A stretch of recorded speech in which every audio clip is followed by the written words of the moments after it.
Bismillahirrahmanirrahim. Assalamualaikum warahmatullahi wabarakatuh. Alhamdulillahi rabbil alamin. Wabihi nasta'inu ala umuri dunya waddin. Wa sallallahu ala nabiyyina wa sayyidina Muhammadin wa ala alihi wa sahbihi ajma'in. Amma ba'd. Kita panjatkan puja dan syukur kehadirat Allah Subhanahu wa taala. Pada kesempatan pagi menjelang siang yang berbahagia kali ini, kita kembali diberi kekuatan, kesehatan, hidayah serta taufik dari Allah Jalla wa Ala, sehingga kita bisa kembali menghadiri pengajian rutin Senin pagi di Masjid Manarul Ilmi di Komplek Pondok Pesantren Tunas Ilmu di Desa Kedung Wuluh Purbalingga ini. Kita berharap semoga Allah Subhanahu wa taala berkenan untuk melimpahkan kepada kita semuanya ilmu yang bermanfaat sehingga bisa kita amalkan sebagai bekal untuk menghadap kepada Allah Jalla wa Ala. Allahumma amin. Salawat dan salam semoga senantiasa tercurahkan kepada junjungan kita Nabi Agung Muhammad sallallahu alaihi wasallam, kepada keluarganya, sahabatnya dan umatnya yang setia mengikuti tuntunannya hingga akhir nanti. Bapak-bapak, ibu-ibu, para hadirin, para hadirat dan juga segenap pendengar serta pemirsa rahimani wa rahimakumullah. Alhamdulillah, kita kembali melanjutkan pembahasan tentang fikih doa dan zikir. Kali ini kita akan memasuki serial nomor 224. Mengangkat tema disyariatkannya doa istiftah. Istiftah atau iftitah, dua-duanya boleh. Jadi ora usah tukaran. Istiftah boleh, iftitah juga boleh. Ada hal yang lebih penting daripada urusan ini. Ya. Baik. Jadi tema kita kan fikih doa dan zikir. Ya, fikih doa dan zikir. Kalau kemarin-kemarin kita mengangkat tema tentang menjawab muadzin, kemudian doa menirukan doa setelah azan, lalu doa antara azan dengan iqamah. Nah, sekarang doa istiftah atau doa iftitah ini berarti sudah mulai pembahasan tentang bacaan sholat. Jadi mulai hari ini kita masuk kepada pembahasan tentang bacaan sholat, dan ini bakalan lama. Bakalan apa? Lama. Siap napa mboten? Siap nopo? Ya, siap hadir terus napa siap bolos? Insyaallah hadir terus. Karena pembahasan tentang bacaan sholat itu penting sekali. Sholat itu ada bacaan, ada gerakan, ya, dan ada peresapan dengan hati. Jadi saat kita menjalankan sholat itu adalah gabungan dari 3 unsur. Unsur lisan, kemudian unsur anggota badan, dan unsur hati. Jadi sholat yang bagus adalah sholat yang 3 unsur ini semuanya aktif. Bukan hanya lisannya yang aktif, bukan hanya hatinya yang aktif, bukan hanya anggota tubuhnya yang aktif. Tapi semuanya aktif. Aktif di sini maksudnya apa? Ya kerja. Lisannya kerja karena membaca. Anggota tubuhnya kerja karena bergerak. Takbiratul ihram, tangan diangkat, ini kan bergerak. Kita berdiri, terus kita ruku, kita sujud, kita i'tidal. Ini kan bergerak. Anggota tubuhnya bergerak, lisannya membaca, hatinya meresapi. Hatinya khusyuk. Salat yang seperti inilah yang insya Allah bisa mencegah dari perbuatan yang keji dan perbuatan yang mungkar.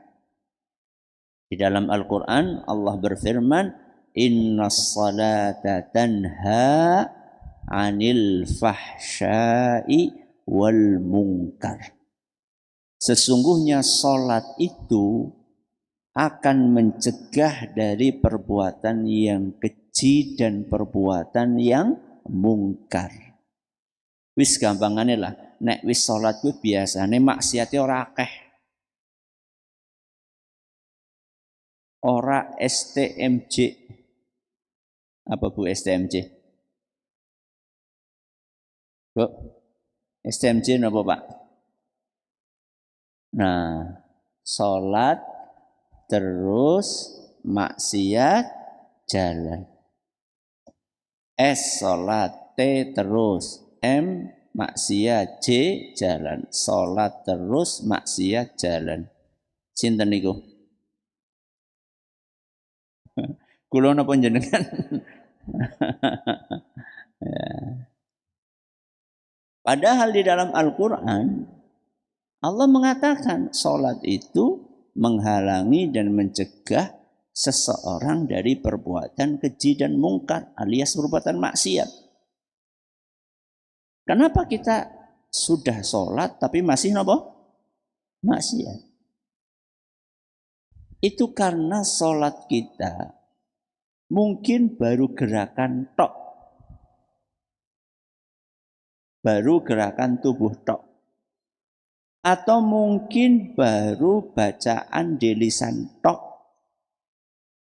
Alias sholat kita itu belum maksimal, belum sempurna. Maka salah satu ikhtiar kita agar sholat kita menjadi lebih maksimal adalah kita akan mempelajari bacaan-bacaan sholat tadi. Karena dengan kita mempelajari maknanya, mudah-mudahan kita bisa meresapinya. Karena bagaimana mungkin kita akan meresapi sebuah kalimat kalau kita tidak mengetahui maknanya? Bagaimana kita akan terharu membaca sebuah cerita kalau kita tidak tahu apa maksud cerita tersebut?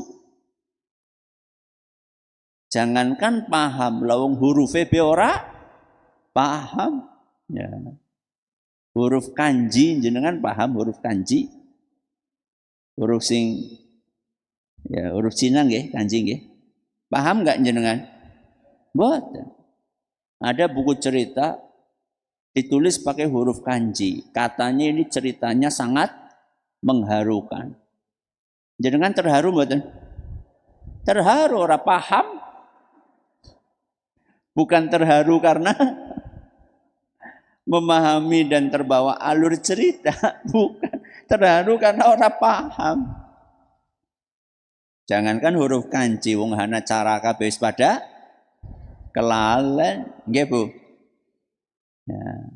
Ngertine Qur'ana caraka data sawala maga badanga atau kewalik. Ya. Tapi nggak bisa baca. Cuma hafal tapi nggak bisa baca. Maka kita akan buka pembahasan tentang bacaan sholat dengan doa istiftah atau doa iftitah. Kenapa? Karena setelah kita bertakbir, dan takbir sudah kita bahas. Nah, pembahasan tentang takbir, ibu-ibu, bapak-bapak, sudah kita bahas. Maknanya apa, keutamaannya apa, konsekuensinya apa, sudah kita bahas.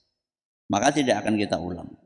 Setelah kita bertakbir, maka kita akan bersedekap. Kenapa? Bersedekap. Dan pembahasan tentang bersedekap tidak kita bahas. Karena pembahasan kita bukan gerakan.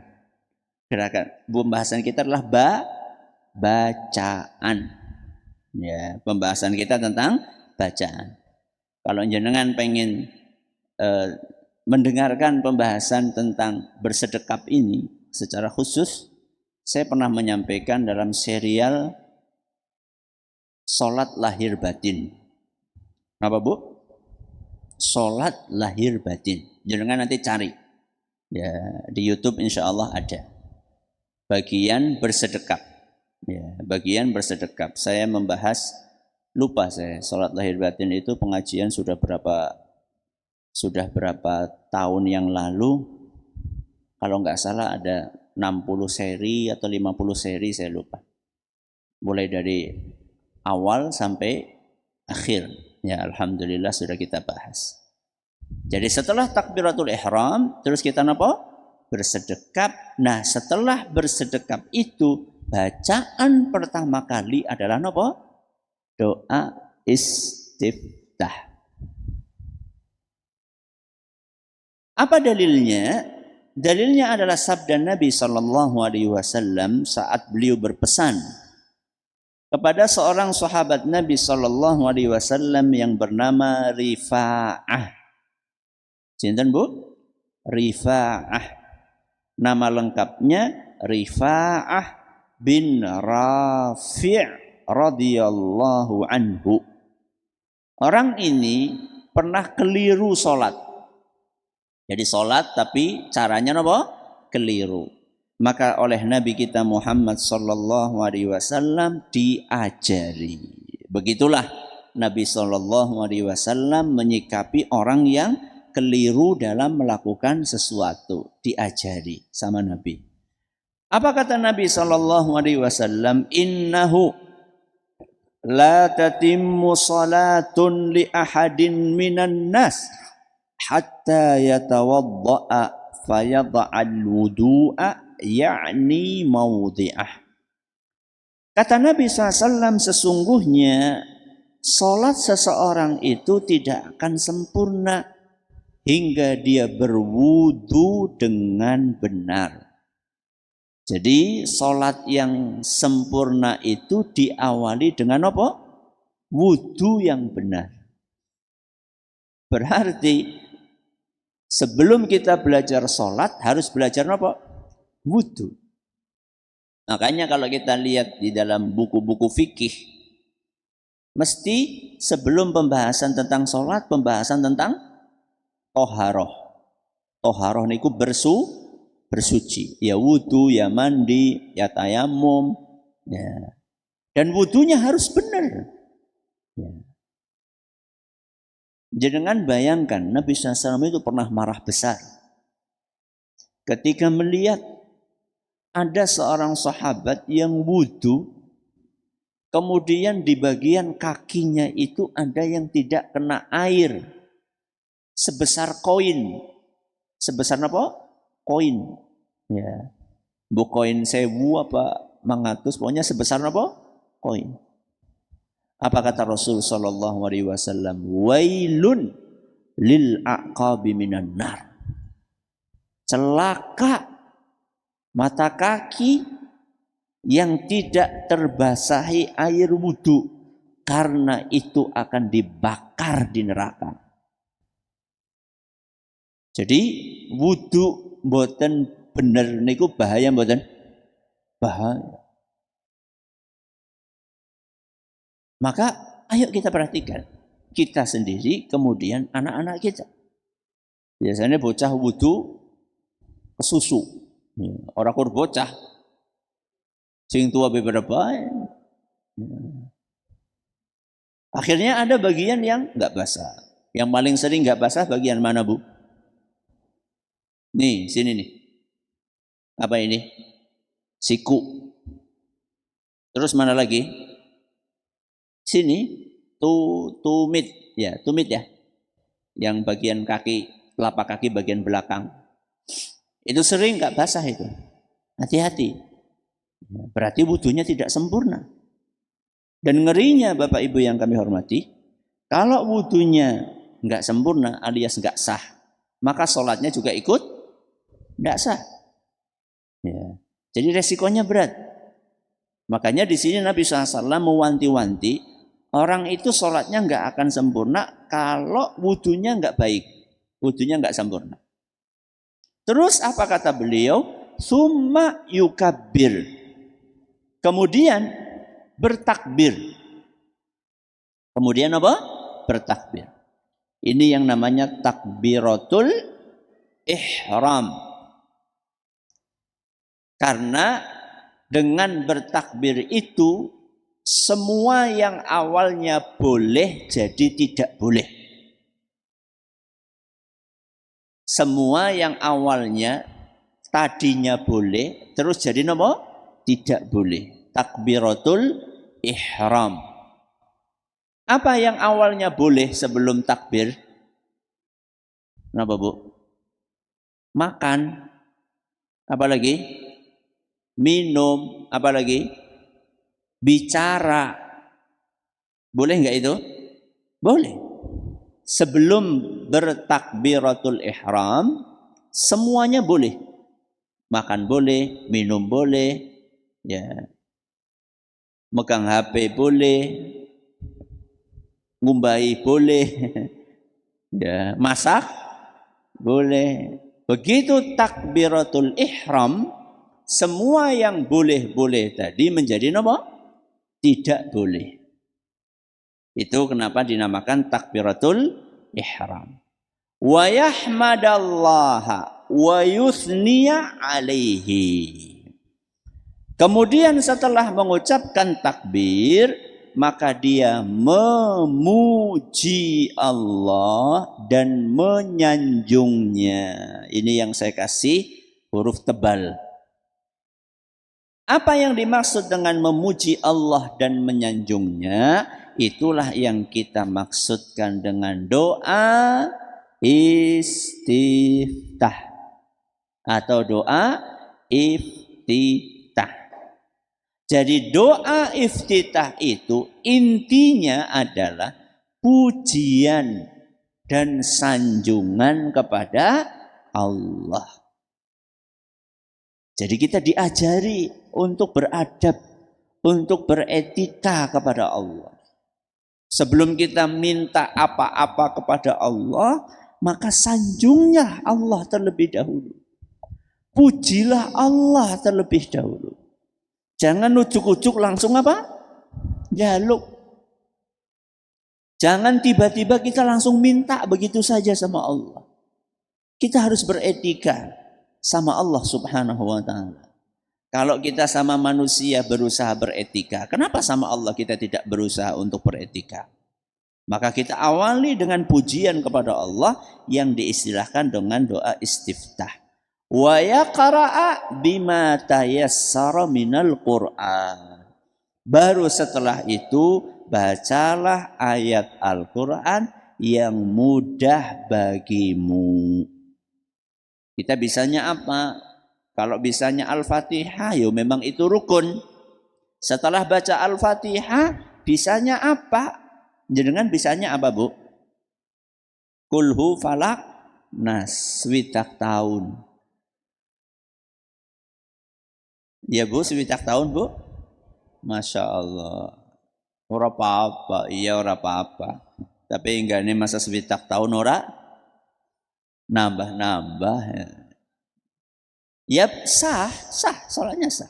Siapa bilang tidak sah? Karena Nabi SAW mengatakan, wa yaqra'a bima tayassara minal Qur'an.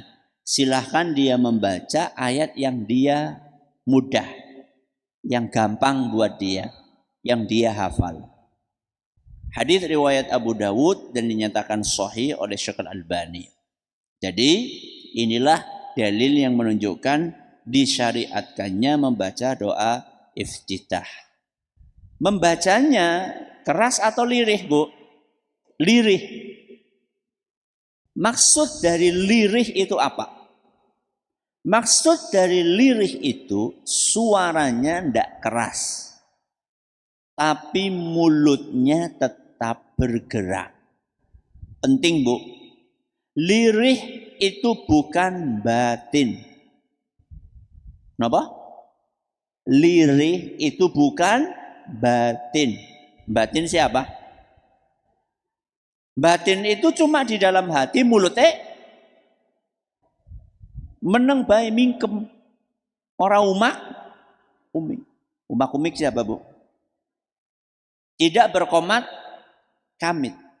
Itu bukan baca itu. Bahkan ada sebagian ulama keras, Bu, mengingatkan hal ini. Orang yang sholatnya mulutnya tidak bergerak, maka sholatnya tidak sah. Sampai seperti itu loh. Kenapa? Karena dia tidak membaca. Padahal Allah memerintahkan kita untuk membaca.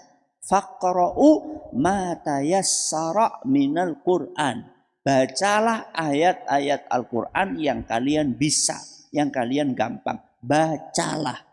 Di sini Nabi SAW juga mengatakan wa yaqra' dan membaca. Dalam bahasa Arab, Bu, membaca itu beda dengan batin. Membaca itu beda dengan apa? Batin.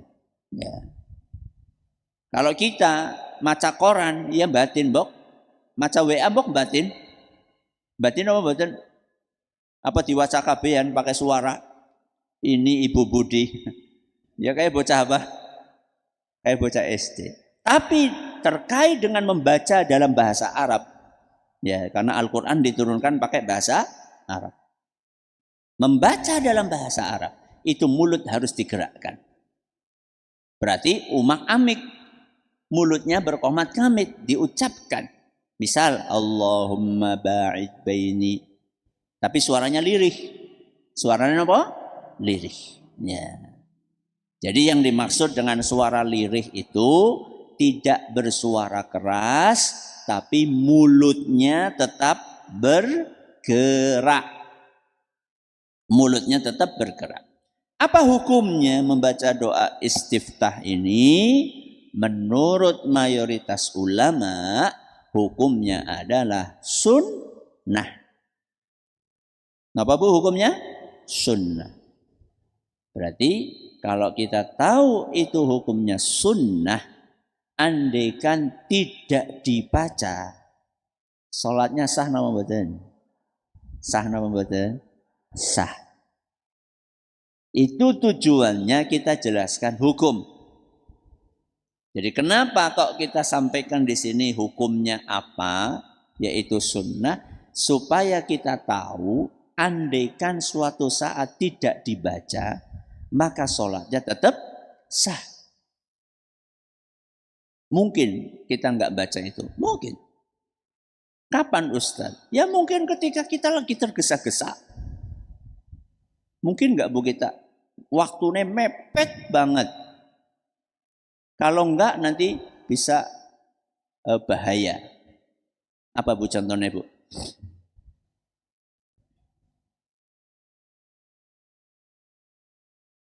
Arab mabur. Mabur gue maksudnya apa? Numpak pesawat. Akan naik pesawat. Jamnya kan sudah diapain? Sudah ditentukan. Bung telat pirang menit wis ditinggal. Aku tahu kok. Telat 5 menit ditinggal. Iya betul. Sekeluarga lagi. Saya, istri, Bilal. Astagfirullah.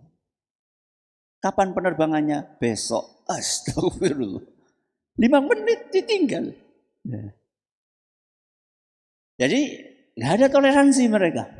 Ya, padahal ya telatnya karena sholat juga ya, dan jalannya jauh. Bandara Soekarno-Hatta yang sekarang itu kan pintunya pintu 24 gitu. Wah, nang pojok. Jadi kayak ngene emang bapakan deh. Waktu banget.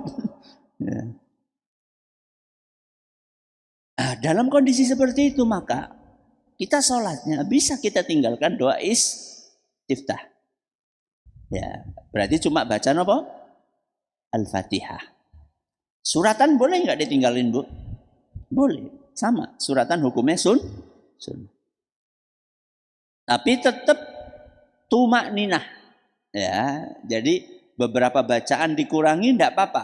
Yang penting Al-Fatihahnya harus dibaca. Tapi tetap tumak ninah, gerakannya juga tumak ninah.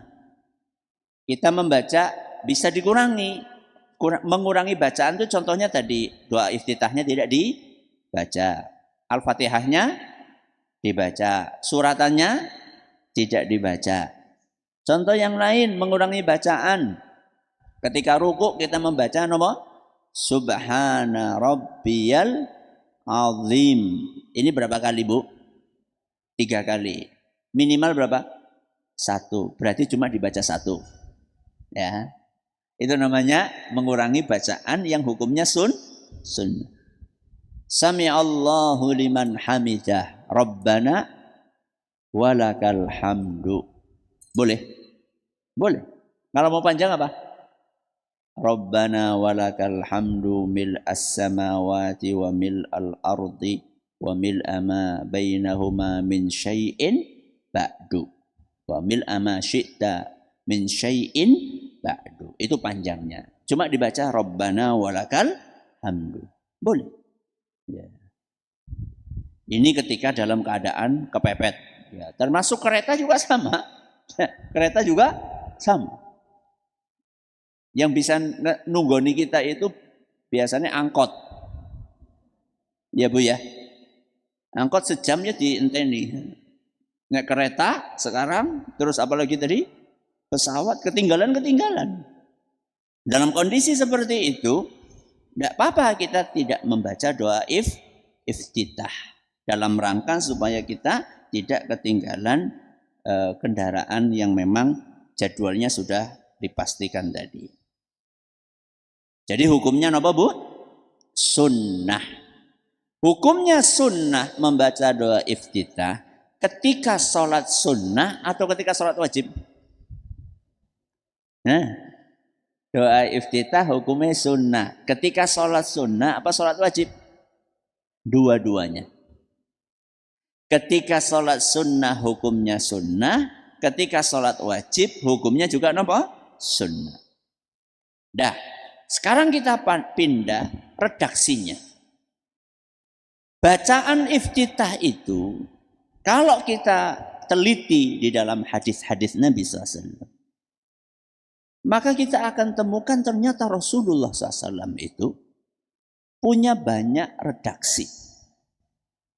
Jadi bacaan iftitah itu enggak cuma satu. Bahkan ketika kami menyampaikan pengajian sholat lahir batin itu, kami teliti, kami baca-baca, kami kumpulkan, itu lebih dari 10 bacaan. Pinten, Bu? Lebih dari 10. Jadi Nabi SAW kadang pakai bacaan A, kadang pakai bacaan B, kadang pakai bacaan C, kadang pakai bacaan D. Sampai berapa tadi? Sampai 10. Dan semuanya sahih. Semua hadisnya sahih. Ya, kita sudah lewatkan itu yang dhaif. Semua bacaan tadi itu yang 10 semuanya sahih. Apa pentingnya kita mengetahui ini? Pentingnya supaya kita ora tukaran. Ben ora apa, Bu? Ora tukaran. Lho, kok macane apa? Wacane kayak kiye. Lah salah gue, sing bener kayak kiye. Jangan buru-buru menyalahkan. Siapa tahu doa yang dibaca oleh teman kita itu ada hadisnya dan pernah dibaca oleh Rasulullah Sallallahu alaihi wasallam. Yang umum di negeri kita itu antara wajjahtu sama nopo? Allahumma ba'id. Itu sekarang di negeri kita. Gue apa gue wajjahtu? Oh, warnanya kayak biru apa hijau? Seperti mirip kayak subhanallah, subhana rabbiyal azim sama subhana rabbiyal azimi wa bihamdi. Gue hijau apa biru gue? Yang penting itu bukan hijau atau biru. Yang penting ada hadisnya atau tidak. Selama ada hadisnya dan hadisnya sahih, maka tidak masalah mau pakai baca yang manapun tidak apa-apa. Boleh-boleh saja. Ya. Berarti kalau Rasulullah Shallallahu Alaihi Wasallam kadang membaca redaksi A, kadang membaca B, kadang membaca C, kita umatnya Nabi Muhammad Shallallahu Alaihi Wasallam seharusnya baca A terus, apa B terus, apa C terus. Seharusnya umatnya Nabi Muhammad Sallallahu Alaihi Wasallam niru Nabi Muhammad SAW. Nirune kepriwe? Nirune ya kadang-kadang pakai A, kadang-kadang pakai B, kadang-kadang pakai C. Tapi aja A, B, C digabung jadi apa? Satu, bukan. Sebagian ulama mengatakan tidak, karena Rasulullah SAW tidak pernah menggabungkan itu.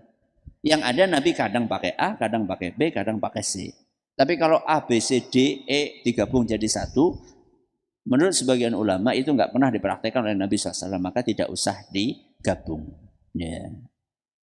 Ustadz, kenapa sih Ustadz? Kok kita meragamkan bacaan doa iftitah? Yuk, karena itu sunnah Nabi. Itu jawaban yang pertama. Karena itu sunnah Nabi. Buktinya apa? Buktinya Nabi juga kadang-kadang gonta-ganti bacaannya. Nah terus hikmah yang lain apa? Kata Syekh Ibnu Utsaimin, supaya bacaan kita itu tidak bersifat otomatis. Otomatis ya apa, Bu? Otomatis ya refleks. Jadi begitu takbiratul ihram langsung apa? Allahumma ba'id baini. Bagi yang bacanya Allahumma ba'id. Bagi yang bacanya wajah tu wajiyah langsung wajah tu wajiyah. Ora ganti-ganti. Pirang tahun mau, Bu? Pirang tahun mau ora ganti? 7 tahun. Akhirnya bacaan itu bersifat otomatis. Sudah di luar nopo? Di luar kepala. Saking hafale. Apa kekurangannya? Kalau kita cuma pakai satu bacaan aja, kekurangannya adalah kita jadi kurang mikir. Kurang apa, Bu? Mikir. Nek kurang mikir biasanya tidak meresapi. Nek tidak meresapi ujung-ujungnya sholat dan khusyuk. Saya tanya, khusyuk angel apa gampang? Angel apa angel banget? Kenang apa gue? Ya salah satu sebabnya karena kita bacaannya nggak gonta-ganti. Bacaannya itu tok. Akhirnya ibarat mesin on, off. Ngerti on off, Bu? On off ceklek langsung murup gitu. Tanpa mikir terlebih dahulu. Coba seandainya kita mengamalkan sunnah Rasul SAW. Kita meragamkan bacaan doa istiftah kita. Sholat duhur pakai A, sholat asar pakai B, sholat maghrib pakai C, sholat isya pakai D, sholat tahajud pakai E misalnya ya. Maka mau tidak mau kita akan mikir. Karena kita memaksa saat itu otak kita dalam tanda kutip. Memaksa otak kita untuk mikir bacanya kayak apa. Ketika kita memaksa otak kita untuk berpikir, maka hati kita pun juga akan berusaha untuk merenungi apa makna dari bacaan itu. Ujung-ujungnya kita akan terbatu untuk bisa khusyuk di dalam sholat. Ustadz, aku jadi pengen Ustadz sinau sing 10 bacaan itu. Maka tetap berangkat. Tetap nopo? Berangkat. Ya, insya Allah kita akan kaji satu persatu pada pengajian-pengajian yang akan datang, andaikan tidak ada halangan dan dimudahkan oleh Allah Subhanahu wa Ta'ala. Masih ada sisa waktu, silakan kalau ada yang mau bertanya disampaikan. Baik, jazakumullah khairan atas materi yang disampaikan, Ustaz. Kami bacakan pertanyaan pertama. Ketika kita mau sholat, yang benar itu membaca ta'awud dan seterusnya membaca ta'awud dulu atau membaca doa istiftah dulu, Ustaz. Dan apakah ketika kita sholat harus melafalkan niat? Jazakumullah khairan. Ketika sholat, apakah kita membaca ta'awud? Iya, tapi membaca ta'awudnya itu bukan sebelum sholat. Tapi membaca ta'awudnya adalah sebelum membaca surat Al-Fatihah. Kapan Bu membaca ta'awudnya? Sebelum membaca surat Al-Fatihah. Bukan sebelum sholat. Ya. Berarti bacaan sebelum sholat adalah takbiratul ihram.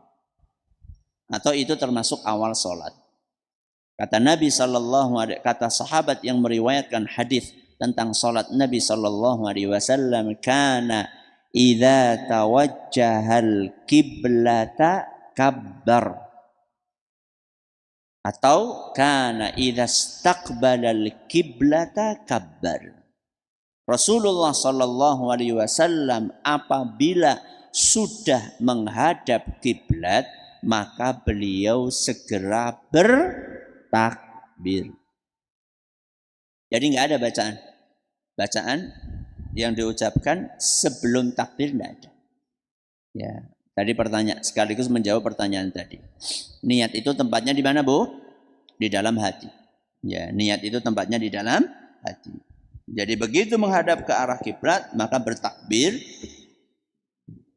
Masih ingat, Bu, habis takbir apa tadi? Membaca doa istiftah, baru membaca Al-Fatihah. Nah, berarti ta'awudnya bukan sebelum Al-Fatihah, bukan sebelum iftitah, tapi sebelum Al-Fatihah. Jadi setelah membaca doa iftitah, kemudian kita berta'awud, a'udzubillahi minasyaitonirrajim, baru kemudian membaca doa, membaca surat Al-Fatihah, Bismillahirrahmanirrahim, Alhamdulillahi Rabbil Alamin. Ya. Terima kasih, jazakumullah khairan. Pertanyaan berikutnya keluar dari tema, Ustaz. Ustaz, mengapa dalam ayat Al-Quran Allah menyebut dirinya dengan kata ganti kami, bukan aku? Mohon penjelasannya, Ustaz. Terima kasih. Kenapa Allah Azza wa Jalla di dalam Al-Quran menggunakan kata ganti kami, bukan aku? Saya luruskan dulu pertanyaannya. Bukan seperti itu pertanyaannya. Pertanyaannya adalah kenapa kadang-kadang Allah menggunakan kata ganti kami, tidak selalu aku. Karena di dalam Al-Quran itu Allah menggunakan kata ganti kami dan kata ganti aku. Jadi enggak cuma kami tok di dalam Al-Quran. Contoh, wa idza sa'alaka ibadi anni fa inni qarib. Apabila hambaku bertanya kepadaku, maka ketahuilah bahwa aku adalah dekat. Di sini Allah menggunakan kata ganti nopo? Aku. Ya. Di dalam ayat yang lain, wa nahnu aqrabu ilaihi min hablil warid. Dan kami lebih dekat kepada manusia dibandingkan urat lehernya. Kami. Jadi Allah Azza wa Jalla terkadang menggunakan kata ganti aku dan terkadang menggunakan kata ganti kami. Kalau aku ya jelas lah ya. Karena Allah itu tunggal. Allah Maha Qul huwallahu ahad. Ya, katakanlah Allah itu tunggal. Lah kalau kami Ustadz, kami itu kan biasanya untuk kata ganti orang banyak Ustadz. Kenapa kok Allah menggunakan kata ganti kami? Jawabannya kata para ulama dalam rangka untuk menegaskan kebesaran Allah. Kenapa Bu? Menegaskan kebesaran Allah. Jadi dalam bahasa Arab kata kami itu tidak selalu digunakan untuk menjadi kata ganti dari satu orang. Tapi juga tidak selalu digunakan sebagai kata ganti untuk banyak orang. Kadang-kadang kata kami juga dipakai untuk menggantikan satu orang dengan maksud untuk menunjukkan keagungan dan kebesaran. Jadi jawabannya kami, kata ganti kami ketika dipakai untuk mengungkapkan Allah Subhanahu wa taala, maka tidak menunjukkan bahwa Allah itu lebih dari satu, tapi untuk menunjukkan bahwa Allah itu maha agung, maha besar. Itu maksudnya. Baik. Jazakumullah khairan atas jawabannya. Pertanyaan berikutnya, Ustadz, bagaimana jika berwudu di tempat kamar mandi umum tapi tidak menggunakan air yang mengalir, akan tetapi dengan menggunakan gayung? Bagaimana, apakah hukum wudunya sah Ustadz? Apakah sah kita berwudu di kamar mandi umum menggunakan gayung, bukan air yang mengalir? Selama airnya suci maka sah. Selama apa Bu? Airnya suci maka sah. Yang jadi masalah kamar mandi umum yang masuk ke situ orangnya umum. Namanya juga kamar mandi umum. Apalagi kalau embernya rendah. Embernya apa? Rendah. Rendah gue maksudnya sejajar dengan kloset. Mungkin atau tidak ada orang masuk kamar mandi umum dan dia buang air sambil berdiri. Sangat mungkin. Terus air seninya nyiprat kemana? Ke ember. Mungkin. Dan embernya biasanya kecil apa besar? Kecil. Maka untuk kehati-hatian, mendingan ciduknya tadi itu kita ambil air dari mana? Dari kerannya. Biasanya kan walaupun kamar mandi umum tetap ada apanya? Keran. Kita pakai ciduk, kita ambil airnya dari mana? Dari keran. Nah, baru kita wudhu pakai ciduk, pakai air yang ada dalam ciduk tadi itu. Dalam gayung tadi itu. Itu lebih apa? Lebih aman lah, lebih hati-hati. Ya, lebih hati-hati daripada kita ngambil apa? Air yang sudah ada di ember, apalagi embernya kecil dan posisinya rendah, sehingga kemungkinan ada air seni yang masuk ke situ sangat besar. Ya, apalagi itu kamar mandi apa? Kamar mandi umum. Jadi yang bermasalah itu bukan berwudu dari gayung, itu tidak masalah. Berwudu pakai gayung itu tidak apa-apa. Bahkan dulu Nabi SAW itu wudunya juga seperti itu. Ya. Jadi keran, nuwun sewu, keran. Ya, keran itu di zaman Nabi SAW belum terlalu umum. Ya. Mereka wudunya pakai apa? Pakai gayung. Ya. Sehingga tidak ada masalah wudu pakai gayung. Yang dipermasalahkan bukan wudu pakai gayungnya. Tapi yang dipermasalahkan adalah airnya, khawatirnya apa? Ada najisnya. Ya, khawatirnya ada najisnya. Apalagi kalau airnya cuma sedikit. Lain cerita kalau airnya banyak, 2 kullah, itu lain cerita. Saya kira cukup ya. Sampai di sini. Terima kasih atas perhatiannya. Mohon atas segala kurangannya. Kita akhiri dengan doa kafaratul majlis. Subhanakallahumma bihamdika asyhadu an la ilaha illa anta astaghfiruka wa atubu ilaik. Assalamualaikum warahmatullahi wabarakatuh.